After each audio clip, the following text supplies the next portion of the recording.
Good morning everyone. এই ভিডিওটা ছিল 7th অক্টোবর, মানে আমার বার্থডের দিন সকালবেলা। আর যেহেতু আমার মা বাড়িতে ছিল না, তো রান্না তো আমাকেই করতে হবে। সবাই বলেছিল যে ফ্রাইড রাইস আর চিকেন খাবে, সবার ডিমান্ড এটাই ছিল। আর দেরি না করে ভাই আর ভাগ্নেকে সকাল সকাল বাজারে পাঠিয়ে দিয়েছি ফর্দ বানিয়ে, যাতে দেরি না হয়। কজ সবাইকে আসতে বলেছিলাম আমি বিকেল বেলাতে, যাতে দেরি না হয় তার জন্য সকাল থেকেই আয়োজন চলছিল।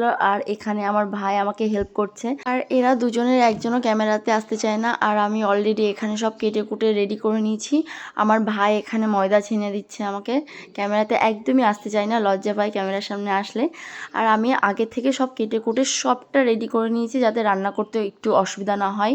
এটা একটা দারুণ ব্যাপার না, যে নিজের বার্থডেতে নিজেকেই রান্না করতে হচ্ছে, নিজের জন্য রান্না করতে হচ্ছে, প্লাস যারা খাবে তাদের জন্য নিজেকেই রান্না করতে হচ্ছে। কিছু করার নেই, আমার মা বাড়িতে ছিল না। আর আমি মোটামুটি রান্না টুকটাক আমি পারি। আর আমার ভাইগুলো আমাকে হেল্প করছিল, যার জন্য আমার কোনো অসুবিধা হয়নি।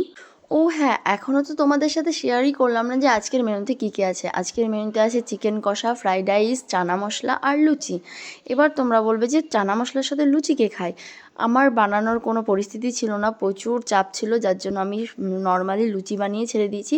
বেবি নান বা বাটার নান বানাতে প্রচুর টাইম লাগে, যার জন্য শুধু প্লেন লুচিতেই ছেড়ে দিয়েছি।